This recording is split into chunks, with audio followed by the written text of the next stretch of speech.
走开，走开，走开，走开，走开！干嘛？走开！怎么能对别人那么无礼呢？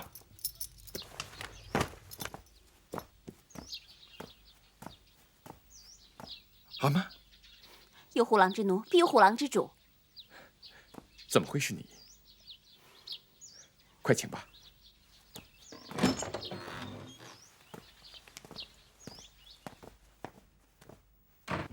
上茶。是。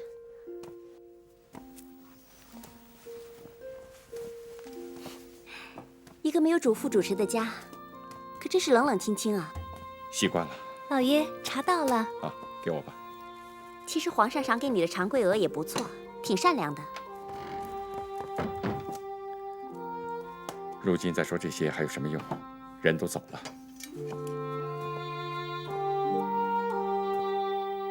可能皇上到现在还不知道你把长贵鹅赶走的事吧？是不知道。昨天皇上还问起。好在宫里宫外两重天，看来皇上永远不会知道的。我要是长贵鹅，我就再到皇上那儿去告一状，看你还能不能逍遥自在。我有逍遥自在吗？不过，我看长贵鹅像是要斩断凡尘的样子。你说什么？你见过他？嗯。他在哪儿？他就在圣水庵。不对呀。京城所有的尼姑庵我都找过了，都说没有这人。那就是你心不诚了。他在圣水庵最后一间院子里修行，很少露面，因此几乎没有人知道。我没有见到他，但是觉得这个人来历可疑。问了很多人，也没有查到底细。就连住持老尼都说他是谁不重要，就连自己是谁尚且不知，倒关心起别人来。他果真是断了尘缘。你不是要去看他吗？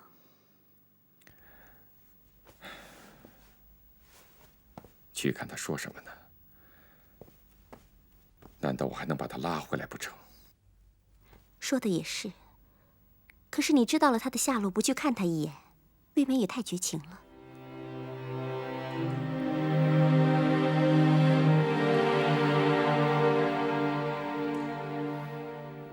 沿海战事不利，我们要做最坏的打算。延平王的意思是，万一金门、厦门支撑不下去，我们还得退回台湾。茫茫大海顶得过100万刀兵，台湾缺铜炮、火药，粮食虽备了，可只能支撑半年呐。铜炮、火药可以从洋人手里去买，粮食要多征。你怎么来了？我正在议事呢。议什么事啊？我在延平王那儿随便进出，偏偏你这儿规矩这么多。哼，没教养。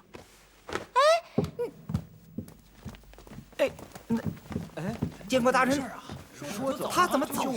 没事啊，就是啊。你有多大的事啊？非要密谈？你别见我就皱眉头，我又没欠你的钱。等你有难的时候，只有我才是你的救星。哎，你满口胡说些什么呀你？你大难临头了，你知道了吗？你能不能不闹啊？要是再闹，我叫人把你送走，我可管不了你。我又没给你添麻烦。今天来，我可是有天大的事要告诉你。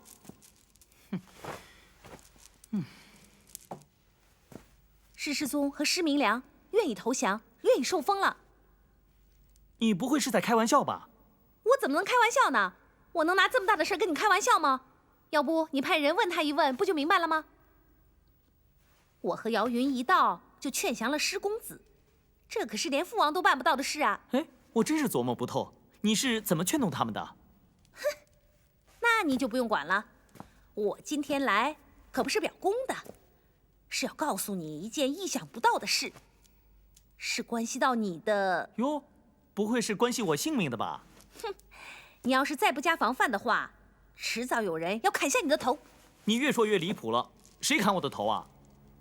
唐飞、郑克爽还有冯锡范，他们迟早要篡权，就是这些人要杀掉你。可是我与他们井水不犯河水，他们为什么要杀我呢？你不是监国吗？凭什么让你当监国？还不是因为你是长子，将来要继承王位。这些想夺权的人，能不把你当成眼中钉吗？哎，这些想法都是什么人给你灌输的？我告诉你啊，那些人肯定是想从中挑拨离间，你不要上他们的当，记住，不要掺和政事。我可不是胡说啊！你想啊，唐飞是我的亲生母亲，我能把这么大的黑锅往她脑袋上扣吗？那你说，你的这些想法是从哪儿来的？我什么都没有听到，是我猜的。哼，简直是胡闹！算了算了算了，你该干什么干什么去吧。哎，建国大人，好消息呀！好消息，建国大人，好消息啊！我刚找过施世宗，那施世宗骨头到底软了，愿意投降，降表早就写好了。我一到，他就把这份降表交给我了。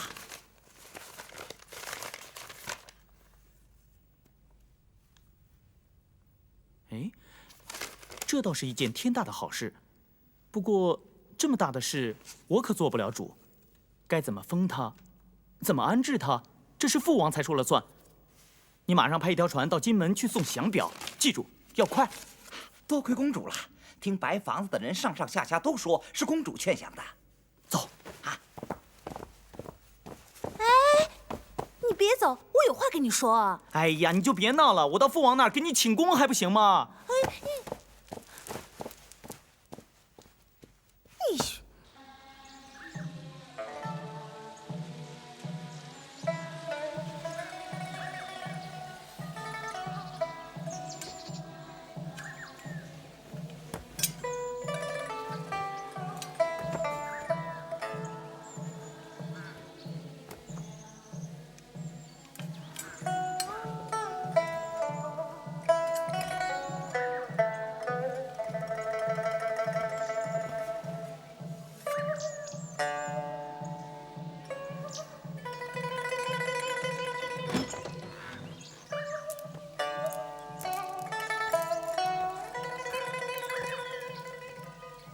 好可怜的人，你找的人不在本安。不过你找他，他是知道的。我只想见到他，当面对他说一声对不起。善哉善哉，佛门宽厚，用不着说对不起。施主，请回吧。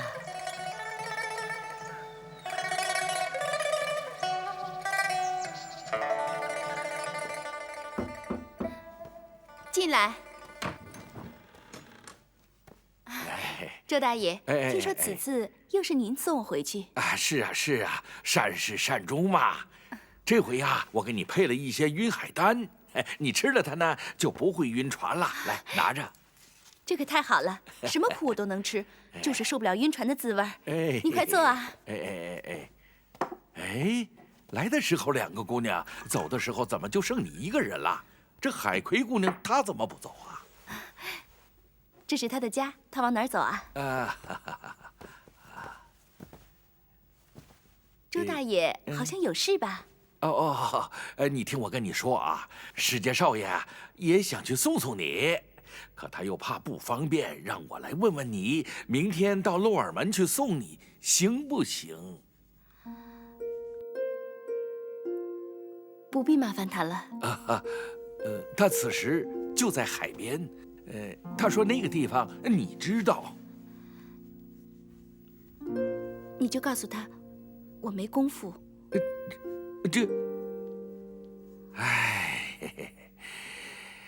我走了啊。真是难得的好公子啊！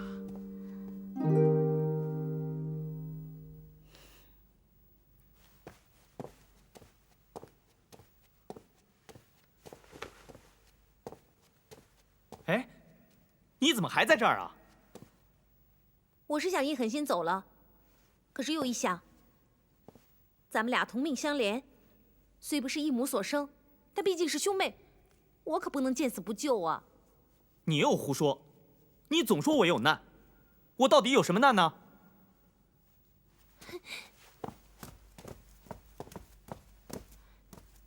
你得洗耳恭听，我才能告诉你。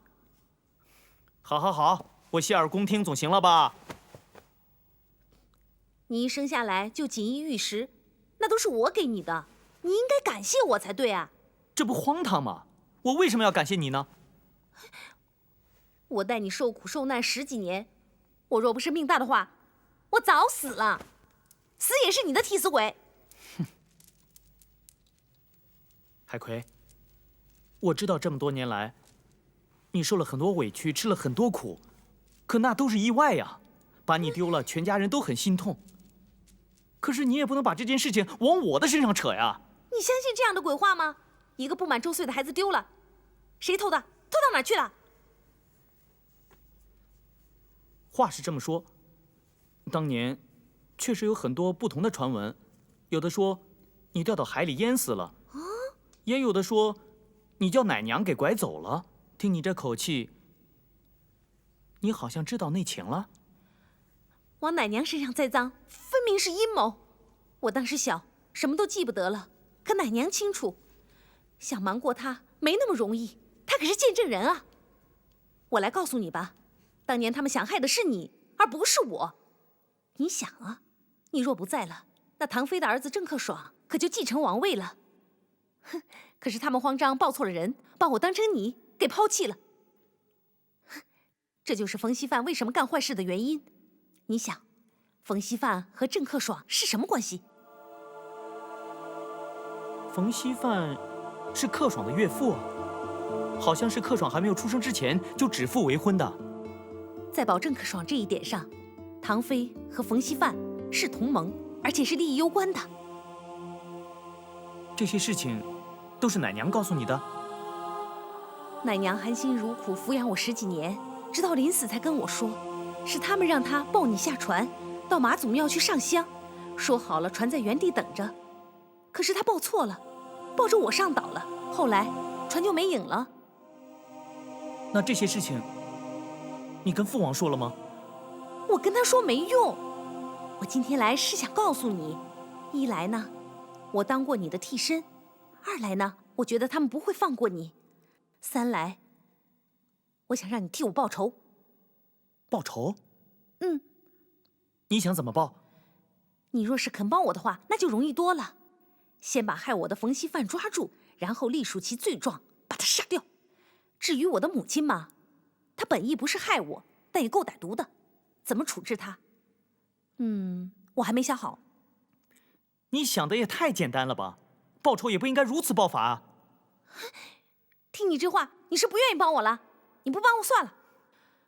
我单枪匹马也能杀掉仇人，只是费点周折而已。话也不是这么说，杀个把人确实不难，可是要想杀掉像冯锡范这样的人，就不容易了。你怕他？说怕也行。像冯锡范这样举足轻重的人物，他的亲信党羽遍布岛屿，有很多还是带兵打仗的将军。你要明白一个道理，一只动百只摇啊！万一有一天我们打草惊蛇，把他的党羽全都给逼反了，那我们就不用清廷灭咱们了，自己就把自己给灭了。照你这么说，我的仇不用报了？也不是不用报，只是暂时没有到时候。你要稳住，这个仇哥哥将来一定替你报，但不是现在。你手握重兵，居然被他给吓着了。海葵，你可千万要冷静啊！报仇的事情不能再向任何人提起，以免惹来杀身之祸呀。要不是为了报仇雪恨，我才不会认祖归宗呢。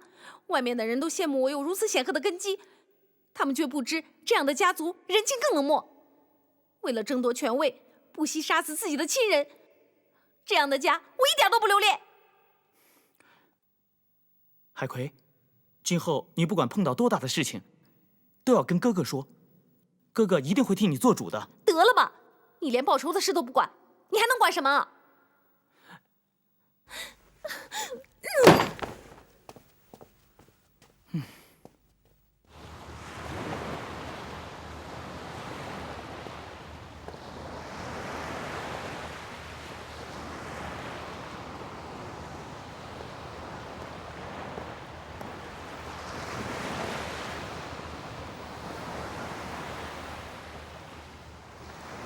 你不是说不想来见我了吗？挑理了，那我来的多余了。你明天就要走了，说不定此生此世不能再见面，请你陪我再坐一会儿吧。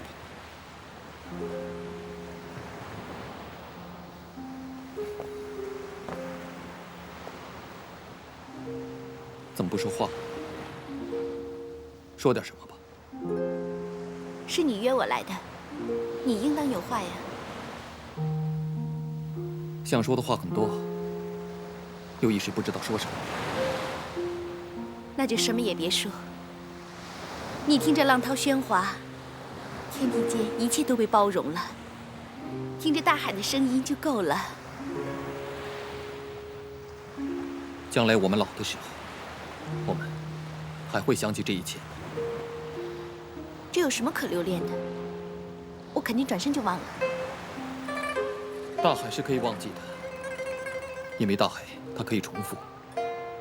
波涛去了又来，今天的涛声和昨天的不会有什么两样。人就不能。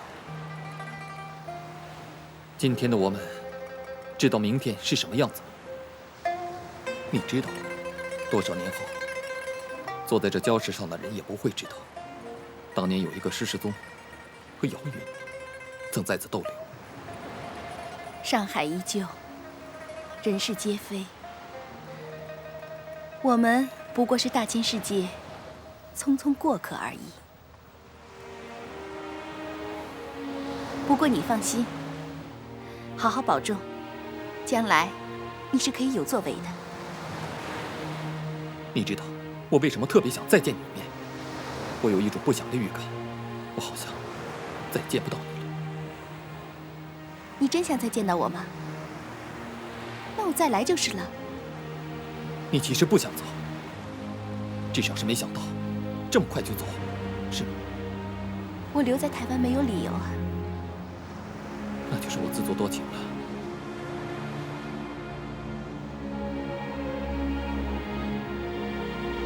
海葵是个火辣辣的姑娘，她侠肝义胆，为朋友可以两肋插刀，对你是一见钟情。你千万不要辜负了她一片心意。我对她怎么样，不用你来指教。你是不是特别希望我和她能结合？是不是？我只是希望天下有情人终成眷属。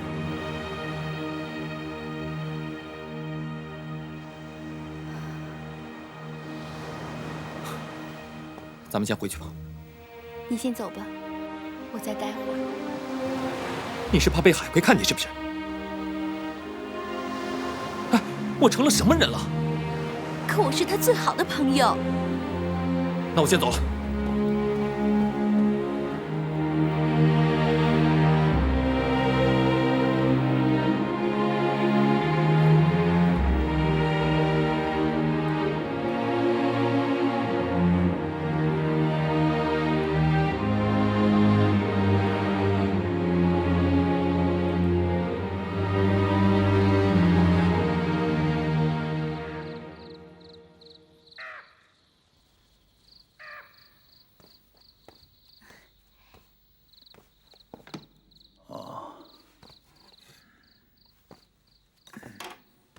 父亲给施琅的信写好了吗？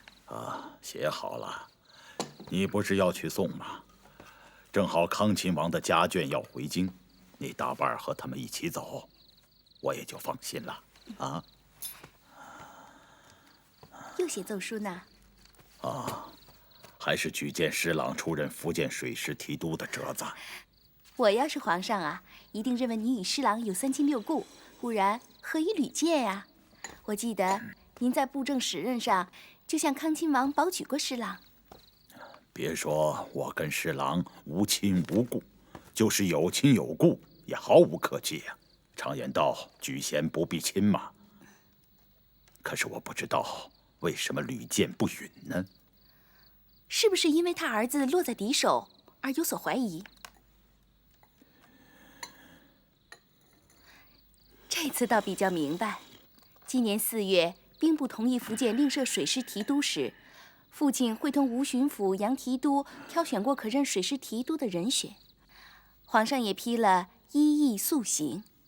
可是你们却说无合适人选。我替父亲起草过这个折子，应该没有记错，这是为什么？没错，我在折子里说，实在选不出懂水战的合适人选，请皇上在身边钦点一名。我虽然没明说，但意思到了，明眼人一听都明白。在皇上身边懂水战又当过水师提督的，除了施琅，还会有别人吗？这倒是用心良苦。可是后来皇上并未钦点施琅，这又是为什么？听传来的消息说，倒是有可能调京口将军王之鼎来任福建水师提督啊。所以这次干脆就在奏书里直接点出施琅的名字了。施世宗真的接受封侯了，他弟弟也当上了抗苏镇总兵，深得延平王信任。这可是藏在敌人营垒中的一支骑兵啊！这可是我女儿的功劳啊！你冒了一次险也值得呀。没曾想你去了一趟台湾，真办成了这么大的一件事情啊！这样一来，皇上就更能信任施琅了。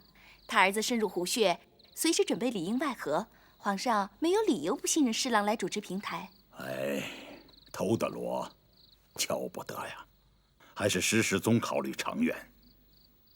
此事绝不能上奏皇上，一旦上奏皇上，朝中大臣在御前听证会上就会看到奏折，消息一旦泄露出去，那施公子就没命了。可是不说也有弊端，施世宗降敌的消息一旦传出去，岂不是让施琅脸上无光吗？说的也是，可是为了顾全大局，也只有忍辱负重了。你记住，此事跟施公子单独联系，任何人不能让他知道，包括海葵。海葵毕竟是延平王的女儿啊。我曾答应过施世宗2件事，请父亲写2封信，一封给施公子，一封给他父亲。现在终于可以兑现了。京城的事好办，由你专送。去台湾就得担风险了，海贼把海面封锁得那么严密，很难顺利过去。一旦此信落入他人之手，我们非但没能帮助施公子，反倒会害了他。不管去京城给内大臣府上送信，还是去台湾，都没有再合适的第2人选了。我想过了，只有我去最稳妥。你去京城可以，去台湾不行，太冒险了。你又不是朝廷命官。父亲不是说过天下兴亡，匹夫有责吗？你看看我们家，快家徒四壁了，有谁会把自己的7、8万两俸银全部捐出去用于招降呢？父亲在女儿心目中，为了国家社稷，是什么都能豁出去的，还能在乎一个女儿吗？我的女儿岂是几万两银子能换得来的？我若真想去，我看你也看不住。你不是说着玩的吧？父亲，我是经过深思熟虑的，我和海葵的关系就是最好的遮掩。只有我去送这封信，才不会惹人怀疑，也最安全。他们真的不知你是我的女儿？从没有暴露过。施世宗一个人在敌营里身孤力单，只有我在旁边，万事有人商量，也好及时跟父亲联络。这事儿只有你和我知道，别人是无法替代的。云儿，你是不是看上施公子了？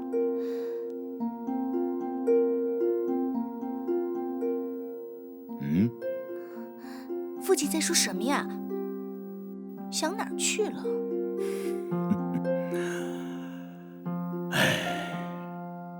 施世宗倒是个有为之人呐。哎，又来了，不准提这事儿了。不提了。我也不急着马上去台湾，那是不是该收拾收拾进京了？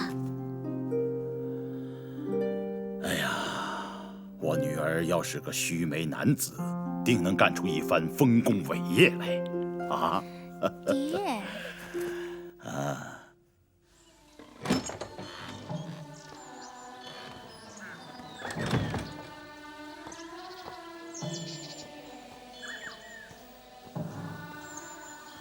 吃点东西吧。早知今日，何必当初呢？你们男人都这样。我只是为良心而来，而并非是欠他的感情。当初，如若不是我答应娶她，也不至于把她害了。你还是不懂他的心。他说，如果能赢得你的心，那就是最幸福的了。这么说，你见过他了？他为什么唯独不愿意见我？他不会见你的，你知道为什么吗？除非你接他回去过日子，把他像当心上人一样对待，你能做到吗？这个问题，你完全可以替我回答。那你来干什么？觉得人家可怜，说几句不咸不淡的安慰话，洒几滴同情的眼泪，谁稀罕呢？你这样挖苦我倒真是无地自容了。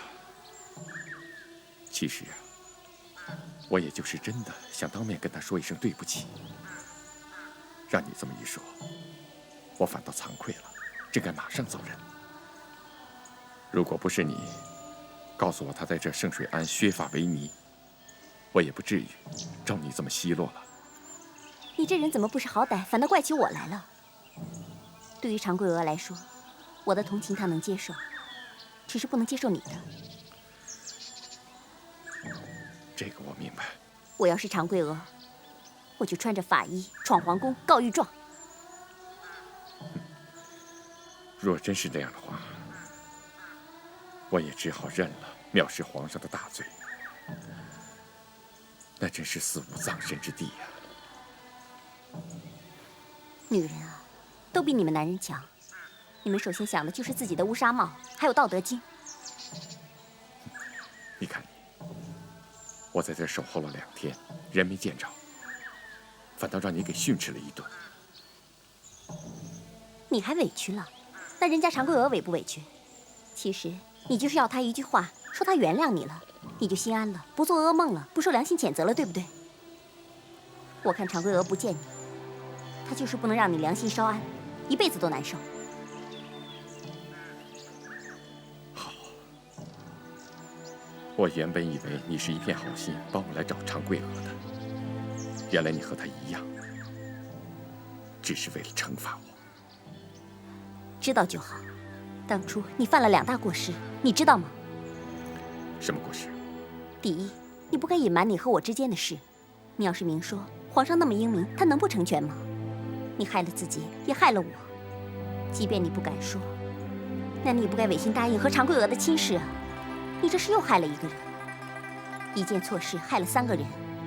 你说，你不可恨吗？是可恨。这么说，你也不会嫁给我了。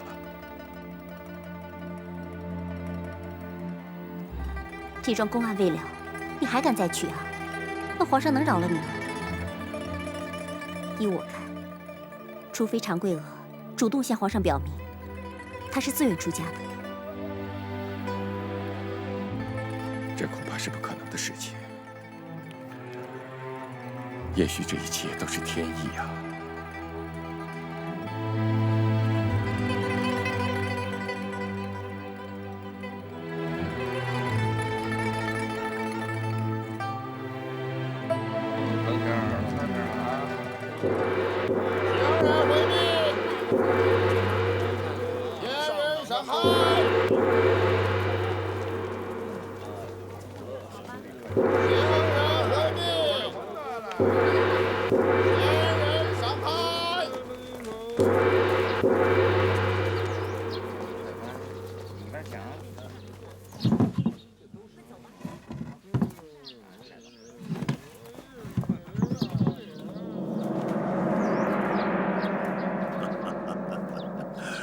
哎呀，大人，姚大人，大人在此助民，对台湾海贼可大有震慑呀。请。大人，听说你任总督之后，在这漳州开了个修来馆。大人知道我是主角的，既然朝廷主府，那么剿抚并用也可以。设立修来馆，就是用来招降海贼人马的。这1年多来，成效颇丰啊。海贼是强弩之末呀，被姚大人瓦解得七零八落，你丧了元气啊！哎呀，不敢，请。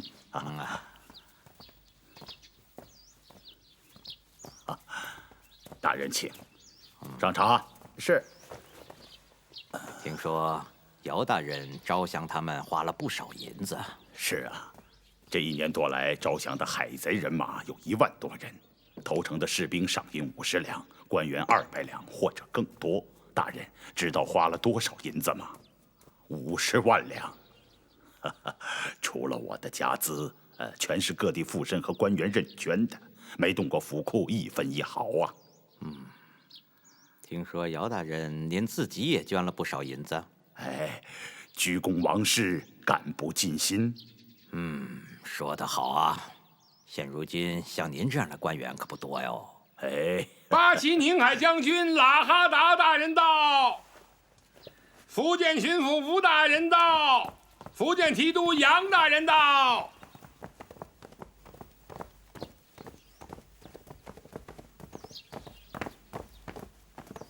姚大人，来，见过赖塔大人。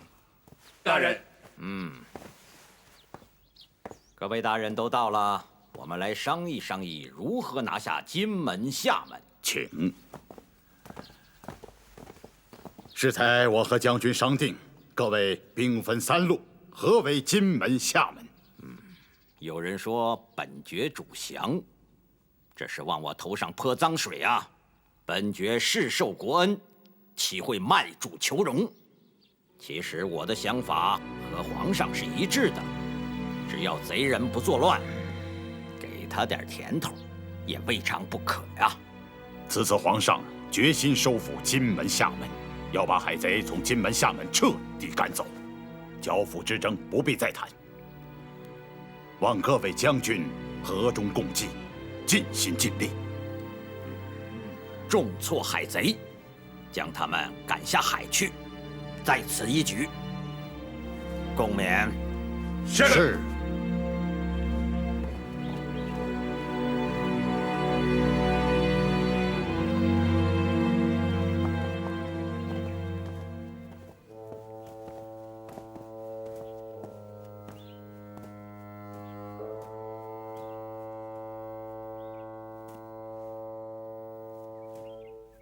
贝勒爷，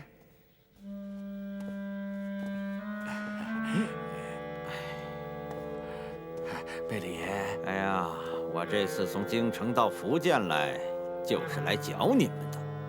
你倒好，自己找上门来了。你就不怕我杀你的头啊？我和贝勒爷已经是老熟人了，怎么动不动就提着杀头呢？我千里迢迢打台湾来，怎么不听我说2句？贝勒爷就发这么大的脾气呀？坐吧。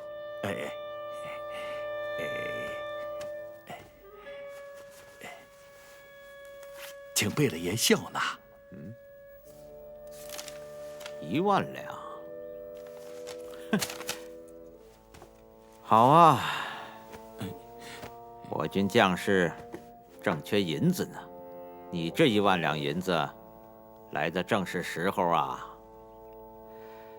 送我银子，让我军将士吃饱了肚子，然后再来打你们。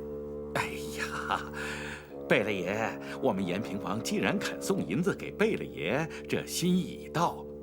至于爵爷怎么用，那就是贝勒爷您的事儿了。愿意扔出去填大海，这也是贝勒爷您的事儿了。哼，这话实在。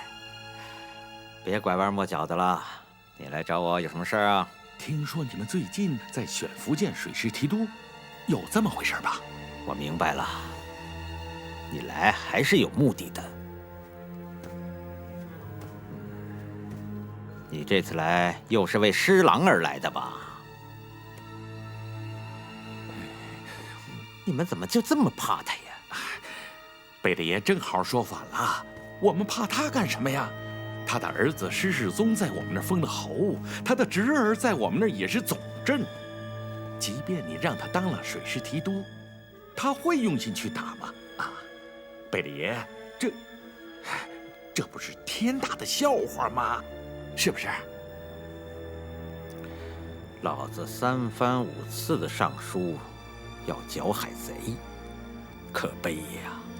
他的儿子却与仇敌同流合污了。何止是同流合污啊，简直是戮力同心、肝脑涂地的去卖命啊！贝勒爷，施世宗就要上阵了。上阵？对呀，他要请缨带兵来剿灭大人您呐！真的？真的。怎么样？这事挺有意思吧？挺有意思。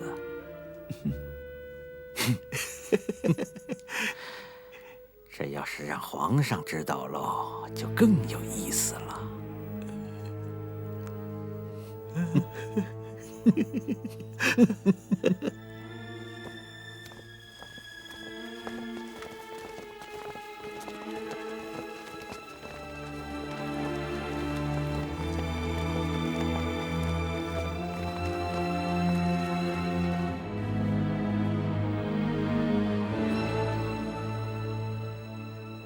来，坐吧，行吧？行。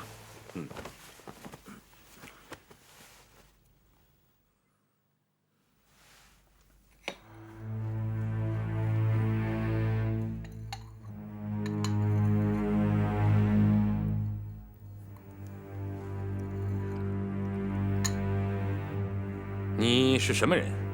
几品官啊？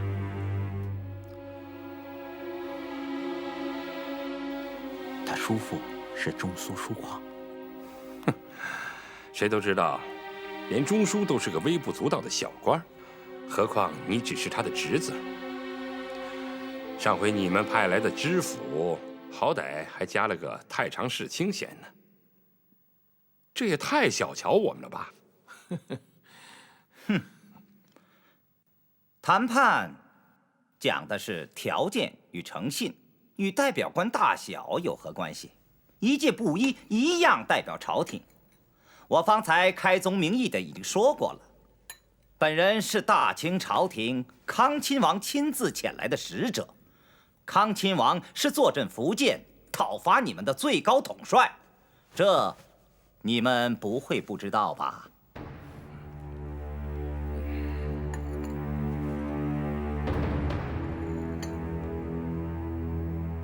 你既然能做主，这当然好。谈谈你的条件吧。哼，我劝你们能幡然悔悟。此前姚大人曾给过你们一封函谕，说的再明白不过了。你们若能卸甲释兵，不再对抗朝廷，可免沿海百姓生灵涂炭。这对你们也好。生灵涂不涂炭我们不管，你们不就是想要金门厦门吗？上次姚启圣派使者来，我们已经回答了。海城乃厦门门户，我们绝不交出。你们以武力攻打好了，谈判是要不去的。你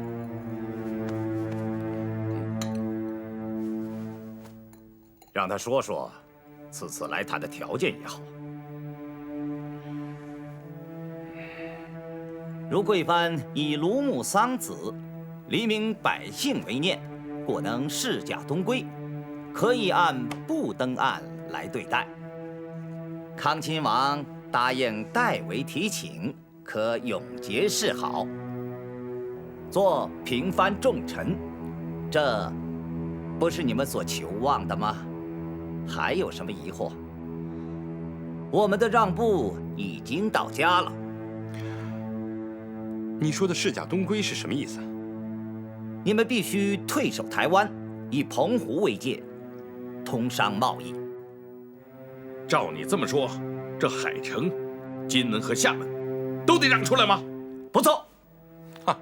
这几个地方不让，其他的答应。那绝不可能。好，众位息怒，众位息怒。哎呀，真是太不像话了，怎么能这样？众位息怒。大家先不要把话说死，回头我向延平王禀报，再做进一步的商洽，你看如何？可以。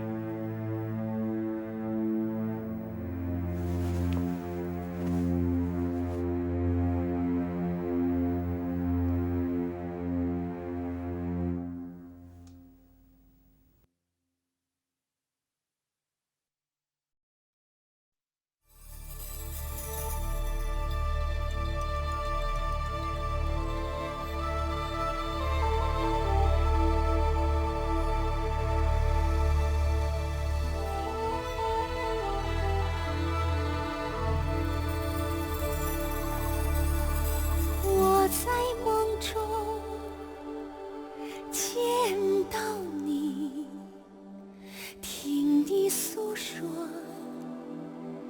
对我的思念，醒来却不见你的剪影，只见海天相连，相连，相连。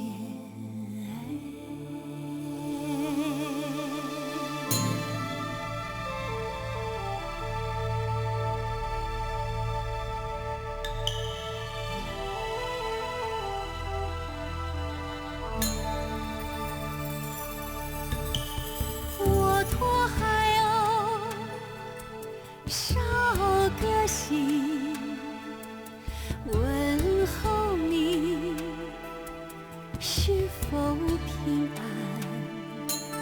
海鸥带回美好的音讯，你给我同意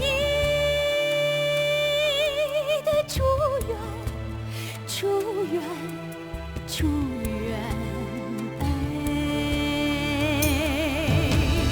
等到那一天走出梦境，阳光迎接我们的笑脸，哦，一起新的怀抱，愿大海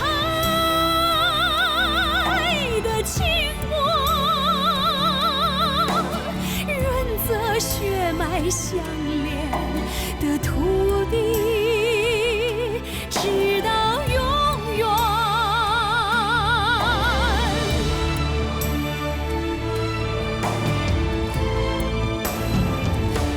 愿大海的清波润泽血脉相连的土地，直到永